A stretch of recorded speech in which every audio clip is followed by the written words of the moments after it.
Vishnunagar police ठाण्यामध्ये November 2023मध्ये गुन्हा register क्रमांक 405/23 खुनाचा गुन्हा दाखल करण्यात आला होता. देवीचा पाडा या परिसरातील खाडी किनारी एक बेवारस मृतदेह छिन्नविछिन्न अवस्थेत आढळलेला होता. दगडाने खेचून एका माणसाची हत्या करण्यात आली होती.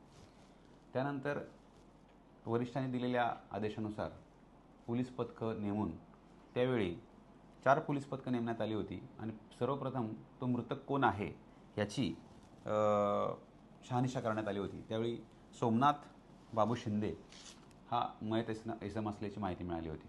त्यानंतर पोलीस पथकाने कसोशीने प्रयत्न करून तांत्रिक विश्लेषणाच्या आधारे आणि CCTV फुटेजच्या आधारे एक रिक्षा आणि 2 आरोपींना ताब्यात घेण्यात आलं होतं.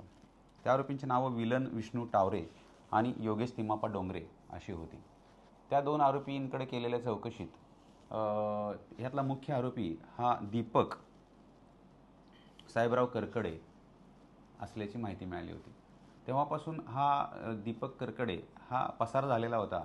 तेव्हापासून पोलीस त्याचा शोध घेत होते आणि सुमारे 2.5 वर्षानंतर काही माहिती तांत्रिक मिळाली, काही गोपनीय माहिती प्राप्त झाल्यानंतर त्याची खातरजमा करण्यात आली आणि त्यानंतर हा जो मूळचा राहणारा जो परभणीचा आहे दीपक साहेबराव करकडे हा नांदेड जिल्ह्यामध्ये एका ठिकाणी काम करत असल्याची शिवारात काम करत असल्याची माहिती मिळाली होती.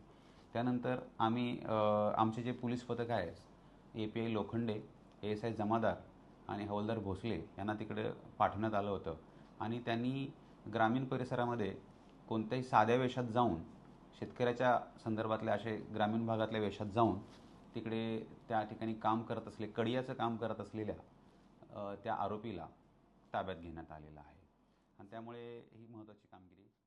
हा जर मुख्य आरोपी आहे आणि मयत इसम आहे, एकमेकाचे मित्र होते आणि किरकोळ ते काही ठिकाणी ड्रिंक्स करायला बसायचे.